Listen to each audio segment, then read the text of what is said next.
अरे जमीन आमच्या हक्काची, अरे जमीन आमच्या हक्काची. शक्तीपीठ महामार्ग रद्द, शक्तीपीठ महामार्ग माझ्या जिल्ह्यातून जावं अशी मागणी केली. शिवाजी पाटील आमदारांनी जिल्ह्यातील मतदारसंघात. मला वाटतं त्यांचा याबाबतला अभ्यास कदाचित कमी असणार आहे आणि म्हणून त्यांनी हे वक्तव्य केलं असेल.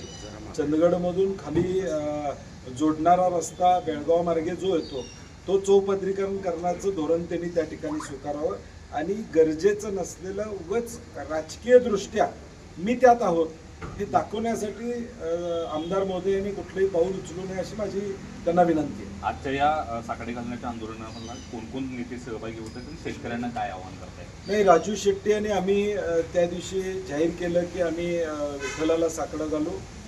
खासदार प्रणिती शिंदे तिथे येतील. कैलास पाटील सुद्धा कदाचित आज अधिवेशन असलं तरी येण्याची शक्यता आहे आणि म्हणून जे शेतकरी आहेत ते तर येणारच आहेत.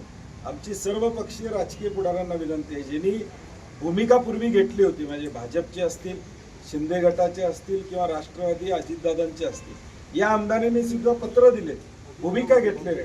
कृपा करून त्यांनी विठ्ठलाजवळ यावं अशी आमची अपेक्षा असते. तर साहेब पावसाळे आता अधिवेशन सुरू आहे, कशा पद्धतीने महायुती सरकारचं म्हणजे विरोधकांच्या बद्दल दिसते? कारण बबनराव लोणीकरांकडून माफीचा विषय आला, त्यावर नाना पटोले यांच्यावर ज्या पद्धतीने कारवाई झाली, कशा पद्धतीचा व्यवहार दिसतोय महाविकास आघाडीबद्दल एकूणच सत्ता? शेतकऱ्याबद्दल प्रेम आपुलकी या सरकारला नाही आहे.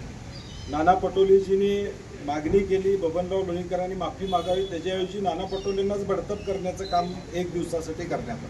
म्हणजे शेतकऱ्याचा जो आवाज उठवेल त्याला बोलायला मिळणार नाही, त्याच्यावर कारवाई होईल, हा मेसेज महायुतीनं महाराष्ट्रामध्ये दिला.